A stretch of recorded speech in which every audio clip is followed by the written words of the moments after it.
Junaid Baghdadi कहते थे कि मैंने इखलास एक हजाम से सीखा। एक मेरे उस्ताद ने कहा कि तुम्हारे बाल बहुत बढ़ गए हैं, अब कटवा के आना। जेब में पैसे कोई नहीं थे। हजाम की दुकान के सामने पहुंचे तो वो गाहक के बाल काट रहा था। उन्होंने अर्ज़ की, चाचा अल्लाह के नाम पे बाल काट दो। ये सुनते ही हजाम ने गाहक को साइड पर किया और कहने लगा, पैसों के लिए तो रोज़ काटता हूँ, अल्लाह के लिए आज कोई आया है। अब उनका सर चूम के कुर्सी पे बिठाया, रोते जाते और बाल काटते जाते। हज़रत जुनैद बगदादी ने सोचा कि ज़िंदगी में जब कभी पैसे हुए तो उनको ज़रूर कुछ दूंगा।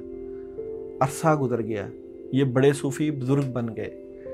एक दिन मिलने के लिए गए, वाक़या याद दिलाया और कुछ रकम पेश की तो हजाम कहने लगा, जुनैद तू इतना बड़ा सूफ़ी हो गया, तुझे इतना नहीं पता चला कि जो काम अल्लाह के लिए किया जाए उसका बदला मखलूक से नहीं लेते।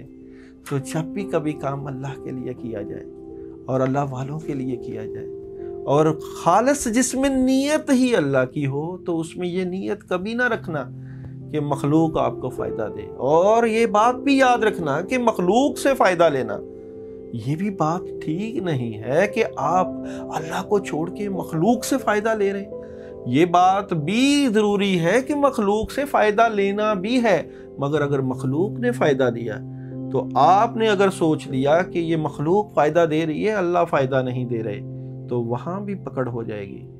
मखलूक से फ़ायदा लेना ये नहीं कि मखलूक से फ़ायदा ना लिया जाए, बल्कि जो मखलूक फ़ायदा दे ये सोचा जाए कि ये अल्लाह से फ़ायदा मिल रहा है। ये है अहम बात, ये है वो बात जो अल्लाह वालों से मिलती है, बुजुर्गों से मिलती है। इसलिए किसी भी चीज़ से फ़ायदा हो, चाहे मेहनत हो, चाहे सलाहियत हो, चाहे पैसा हो, चाहे दौलत हो, चाहे वजीफ़ा हो, चाहे अमल हो, कुछ भी हो, फ़ायदे का तल्लुक़ अल्लाह से है।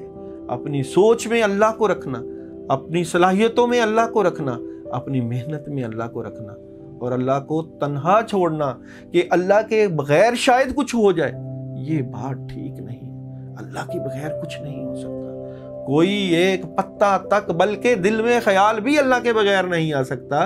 तो हम कैसे कह सकते हैं कि हमारी सलाहियतों से कुछ हो गया? हम कैसे कह सकते हैं हमारी मेहनत से सब कुछ मिल गया? हम कैसे कह सकते हैं कि हमारी कोशिशों से मिल गया? ये बात पकड़ का बायस भी बन सकती है।